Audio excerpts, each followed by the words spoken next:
Hello, my name is Emily. Welcome to my channel, or welcome back to my channel. I'm so happy you're here. In today's video, we are going to be doing my March monthly wrap up.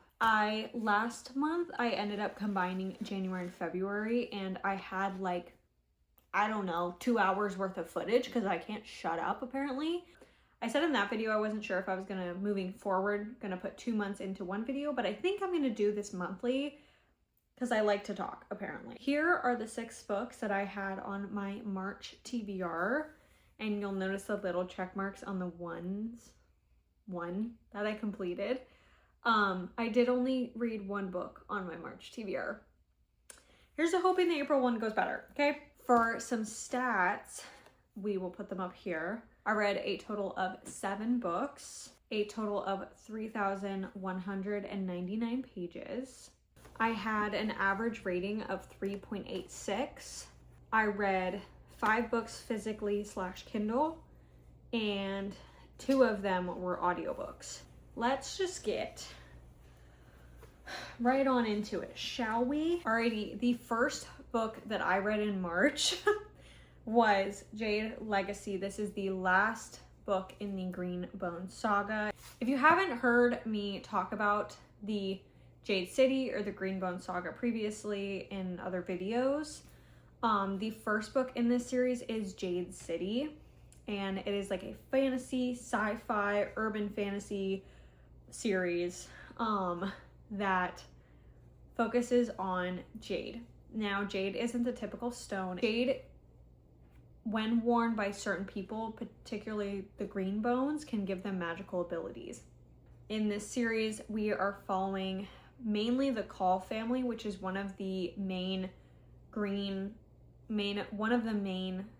bone clans. There's multiple clans, or like kind of like mafias basically. I always say, like, if you love like Narcos, Breaking Bad, any like Hong Kong gangster movies, I think you would enjoy this, especially if you love urban fantasy. I don't think that this is talked enough about, that like this is urban fantasy, and I personally love urban fantasy, so this is right up my street. In this series, now that I've completed it, it follows a span of 30 years. Okay, this was such a good conclusion to this series. I originally rated it, I think, a 4.5, but I have not stopped thinking about this world. Well, I think I'm gonna leave this at a 4.5, and I read this in a finishing series video. This book took me 3 weeks to read, okay? And it's because there is a lot of world building and politics through this entire trilogy, okay? That does not stop. Funnily has to have an economics degree because this world is so fleshed out. There is not a single thing that she did not think of in this world and how it functions. This is a fully fleshed out, functioning society and world. It is so hard for me to believe that this is not a real world and these are not real characters. And because we're following these characters for 30 years, we not only follow the characters, we then follow the characters' kids.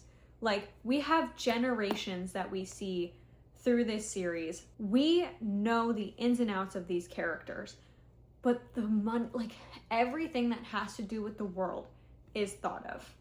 And so within that, we get a lot of world building, a lot of politics. It might seem info dumpy, and it's consistent through the whole trilogy, but I don't know, there was just a portion in the middle of this book specifically that I don't want to say bored, but it just slowed me down. But this,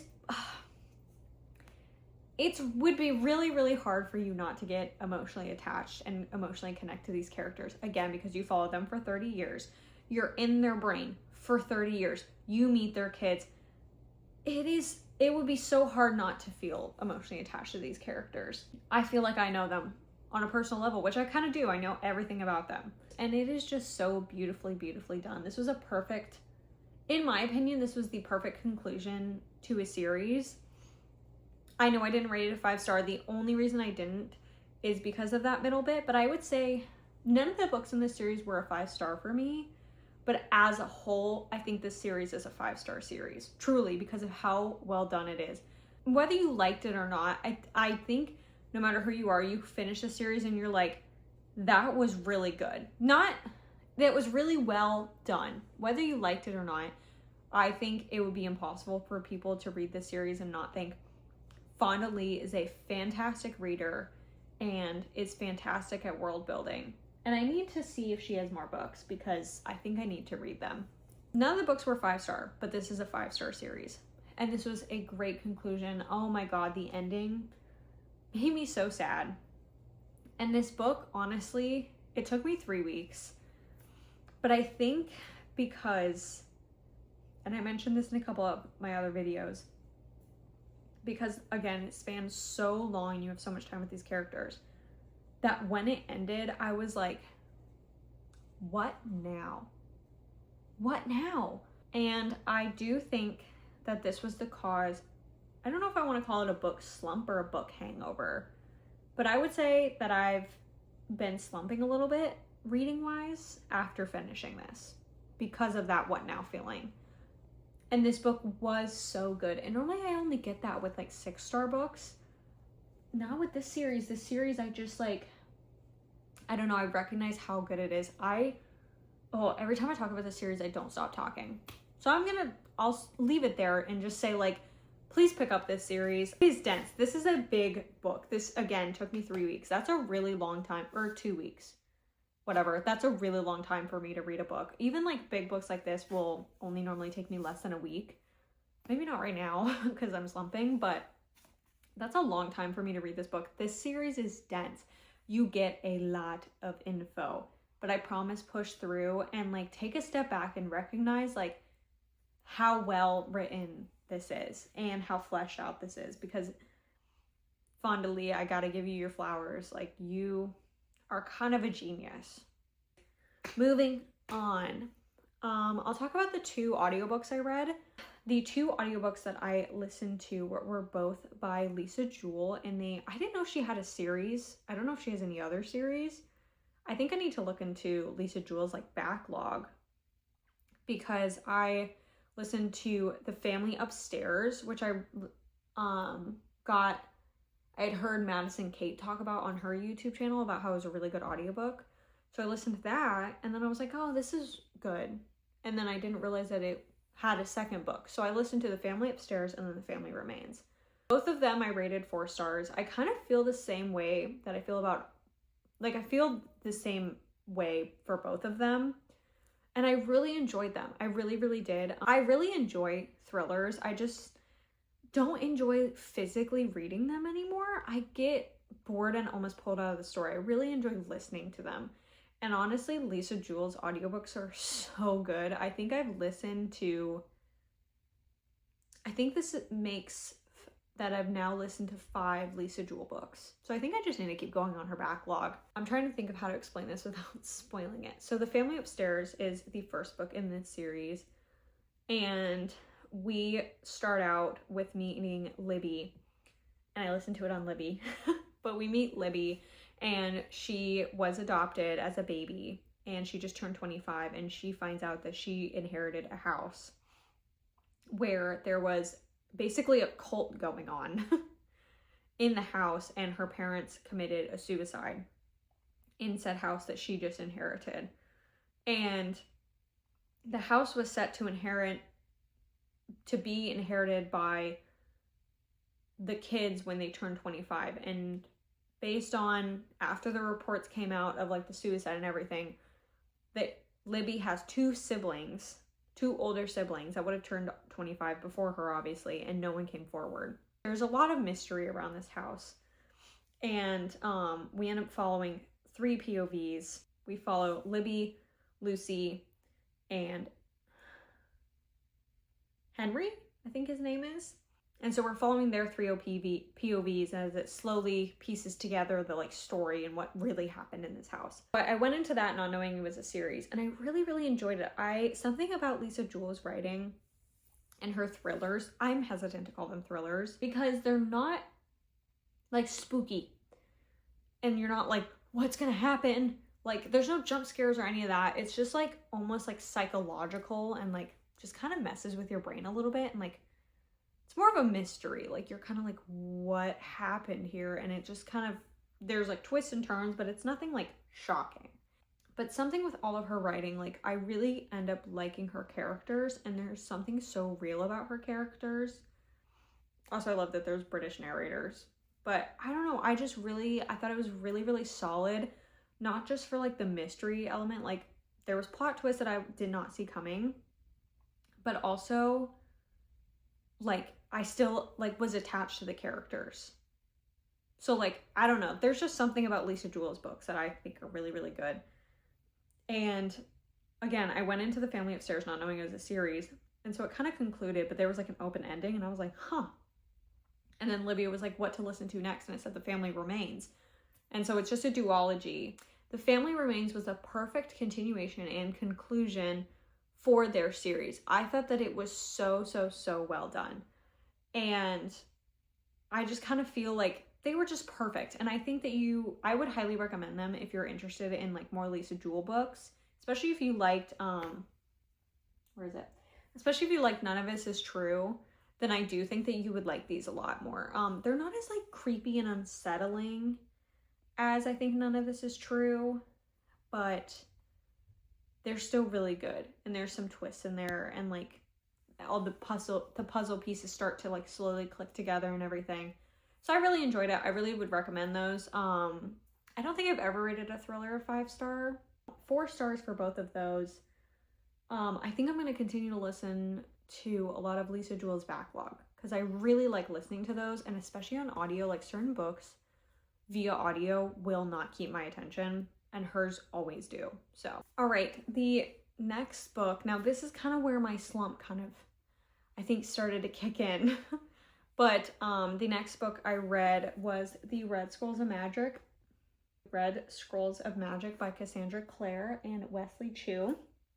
This is the first book in the Eldest Curses series, but is a continuation for the Shadowhunters world. It was the next book I had to read in the Cassandra Clare Shadowhunters world. Now, I read this book in a continuing series video. Call me crazy, I cheated. It's technically starting a series within the Shadowhunters world. So I just counted it as continuing because I literally could not continue a series in the Shadowhunters world without this one.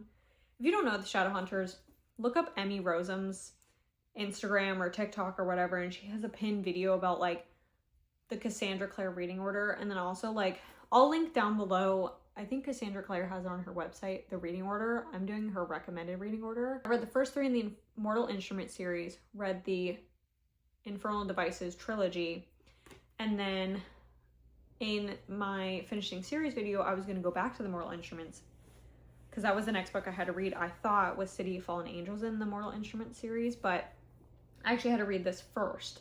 I am going to read all the like little novels and everything in between. So this was the next one I had to read.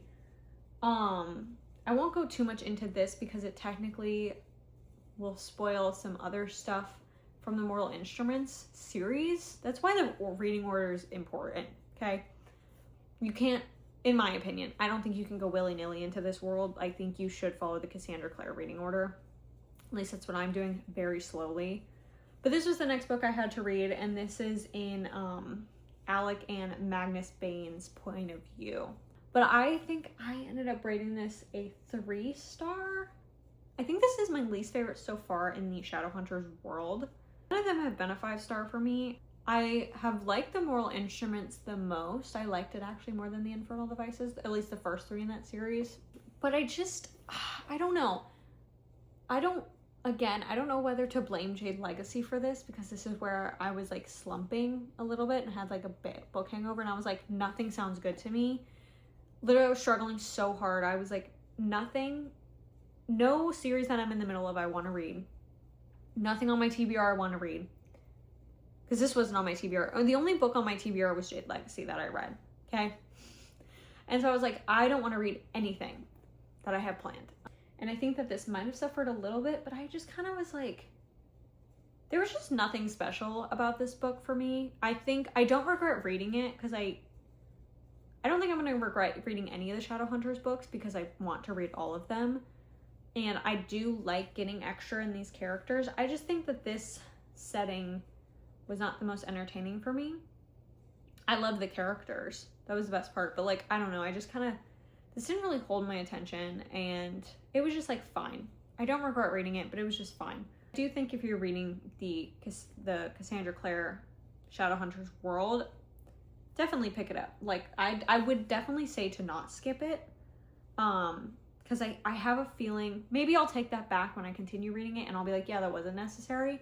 But at this moment, I think that it is necessary to read this. So yeah, I would say 3 stars for this. It was very fast paced. It was like less than 400 pages, I think. Okay, we have the last 3 books that I read in the month of March, and we'll go one by one. But I read the 2nd, 3rd, and 4th final book in the Compelling Fates saga. The first one is A Tongue So Sweet and Deadly. For context, A Tongue So Sweet and Deadly, I rated a 4.5 stars. Okay. Oh, we're gonna end on a bad note. Just warning, it's gonna get negative towards the end of this video, and I'm sorry. Tongue So Sweet and Deadly, I rated 4.5 stars. If you don't know, A Tongue So Sweet and Deadly is about Lycia, who is a half-fae, and she is forced into a blood oath by the Fae King after an accident that we're not sure what happened, but she's forced into a blood oath, and he can kind of call in this blood oath whenever he wants. And he uses it to make her be a part of the mortal elections to become the next regent, which is like a governor. And he wants her to spy on the current regent, and she's not really sure why. You get a lot of politics in that one, and I've never read anything where someone's like running for like a high position in like a government. So that was really interesting, and there's like a little sense of trials, and I really liked that book. And then I went into the second book, which is A Promise So Bold and Broken, and I rated this one 4.5 stars as well. And this one, because of the ending from A Tongue So Sweet and Deadly, sorry, I keep looking over there because I'm looking at my copy. The way that this continued was so good. I also read this book in my continuing series I'm in the middle of video. I really enjoyed where this series went, especially here. Like, the world just expanded so much. The relationships expanded so much. I love the MMC in this book. I love him so much. This was really good. And I said in that video, the reason that this was not a 5-star was because there was moments that cringed me out really bad.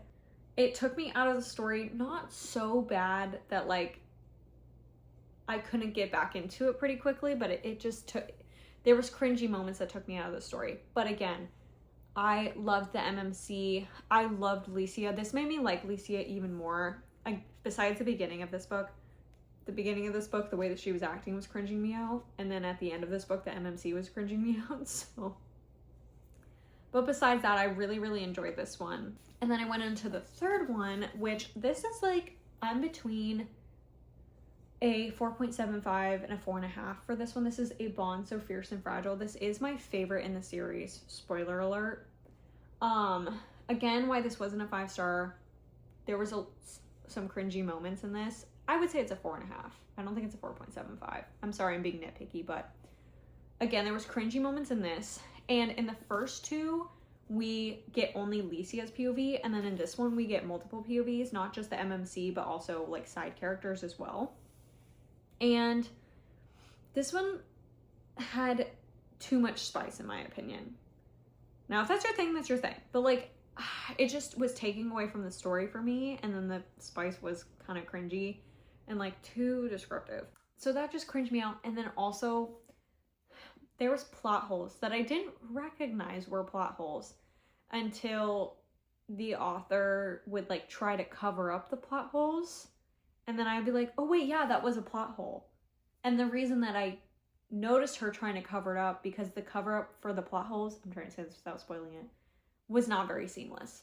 And so when she tried to cover them up, I noticed them like immediately. That was where the half point docked off. But this was definitely my favorite in the series for the emotions in this. We expand so much on the FMC and the MMC's relationship. It was just way more emotional. It was very loving and beautiful. But there was just moments, again, that took me out of the story. But this was definitely my favorite in this. And it expanded on the world a lot. And it, like, the pace just picked up a lot, too. Then, I actually finished this book last night. We have A Fate So Dark and Delicate, the fourth and final book in the Compelling Fate saga. Now,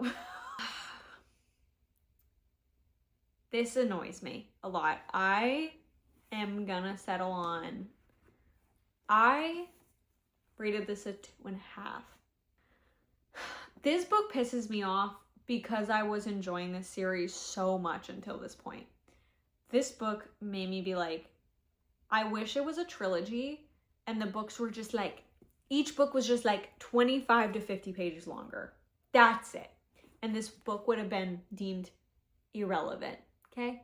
I especially wish the third book was just a little bit longer and they just combined the storyline in this into that one. We get even more POVs in this one. And the first half of this book, I was like, yeah, this is going to be another 4.5. Because it was just continuing on where the third one left off. And I was really enjoying it. And I liked the other POVs we were getting. And then the second half lost me. Not everyone has to be a couple. Okay? I don't read a lot of interconnected standalones. This is not what this is, okay? I don't read a lot of interconnected standalones. But I had recently heard... Oh, it was Ellen Catherine was saying this. I've never read the series, so I can't say anything. But Ellen Catherine was talking about, it's like the Windy City series, and then the author just is starting another spin-off series of the Windy City series. And Ellen Catherine felt like the couple in that was like, well, there's only these two people left, so I guess they have to be together. That's how this whole book felt. Or not this whole book, the second half of this book felt. I was like, not everyone has to be in a relationship. Not everyone has to be mates. I like dual POV. I love dual POV. That's like one of my favorite things. Especially in fantasy, when they're all in different parts of the world and they're all doing different tasks. I love that shit. I eat that shit up. But when I took a step back and I realized that, like, it feels like, not saying that this is exactly how it is, but it feels like the POVs got added just so we can fit another mate trope and another spice scene into the book. I said what I said. The POVs, when they're focusing on the world and the war and the task at hand, it's interesting. I just didn't buy into any of the added relationships besides one. I didn't buy into any of the relationships besides the FMC and the MMC, and then one other like side character relationship. I bought into 2. The others, I didn't buy into any of them, and because they were rushed and just felt like they were thrown in there. And then there was so much spice, and because I didn't buy into the relationships of the spice anymore, because I didn't buy into the relationships, the spices were just bad. And again, with the cringing me out, there was such cringy moments. And that's not all. I'm so sorry I'm being so negative. It just made me mad because I enjoyed the first 3 books so much.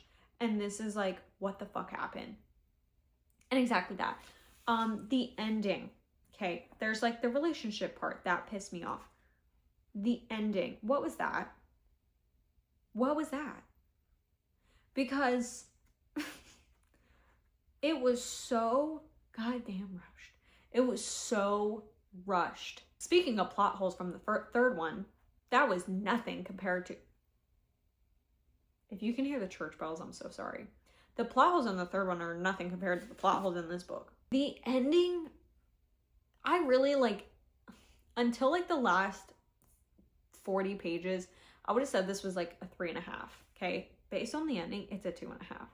It was so rushed and it was so unsatisfactory. There's so many storylines that didn't get a proper ending or were rushed through, and the plot holes were plot holing. Holy crap. And yes, I'm aware, before you comment, I'm aware that she is making another series that's like in the same world. However, if you're going to finish the storylines that got an abrupt ending and no answer in this one, why wouldn't you just, why were you, like, I don't get the point of like leaving so many open-ended questions in this and leaving so much stuff open and not concluded, and like they're not going to be concluded until a different series. I don't get that. Okay, like little minute things, but like storylines that we started in this book aren't going to be completed until another different series. Maybe, I don't even know, that's just my assumption, because there's so much that's left unopened. I have to assume that she's going to conclude it in another series, but I'm like, I don't care.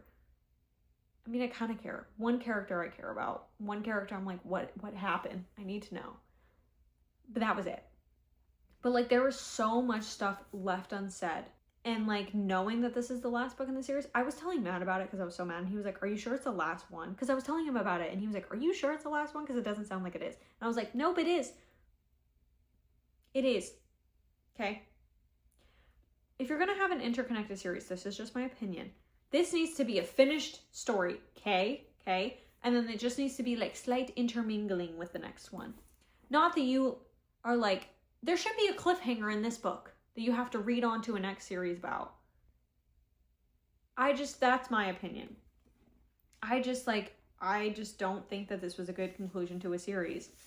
And I'm sorry for being so negative, but it really upsets me because now it's really hard for me to think fondly on the first 3 books.